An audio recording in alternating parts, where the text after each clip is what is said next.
दीपा, खव्यापासनं बनलेला एक गोड पदार्थ, 5 अक्षरी शब्द आहे. किती सोपं आहे विजय.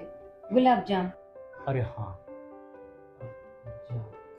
किती दिवस झाले तू मला गुलाबजाम नाही खाऊ घातला राव. उपवास आहे विजय. काय झालं? त्याच्यात काय असतं असं?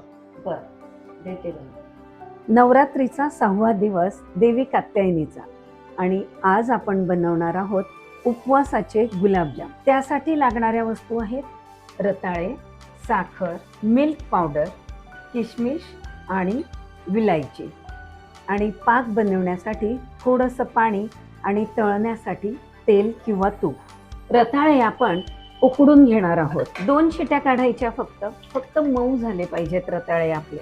उकडलेले रताळे आपण किसून घेणार आहोत. मॅश करून पण घेऊ शकता, पण त्यात गाठ राहणार नाही ही काळजी घ्यायची. रताळ्याचे गुलाबजाम करताना यामध्ये आपण घेतलेत रताळे आणि मिल्क पावडर आणि हे एकजीव करून घेऊ.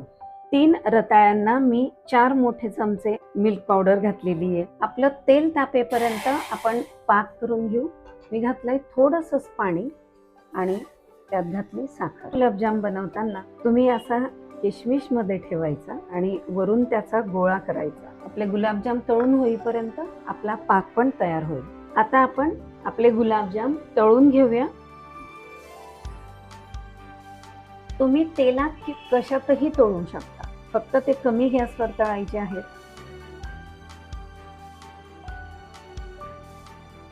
आपले गुलाबजाम ऑलमोस्ट तयार झालेले आहेत.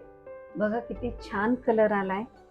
पाक सुद्धा तयार झाला आहे. त्यात आपण फक्त आता विलायची पावडर घालून घेऊ. तुम्हाला आवडत असेल तर तुम्ही रोज इसेन्स पण घालू शकता. पाक थोडासा गार होऊ द्यायचा. या पाकात हे गुलाबजाम एक एक करून सोडून द्यायचे. एक अर्धा तास ठेवा फक्त आणि लगेच खायला घ्या. उपवासाच्या पदार्थांमध्ये अजून एक गोड पदार्थ. हा घ्या तुमचा गुलाबजाम.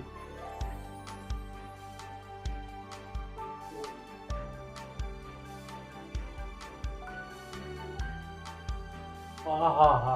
मस्त ना? एक नंबर, हा. एक नंबर.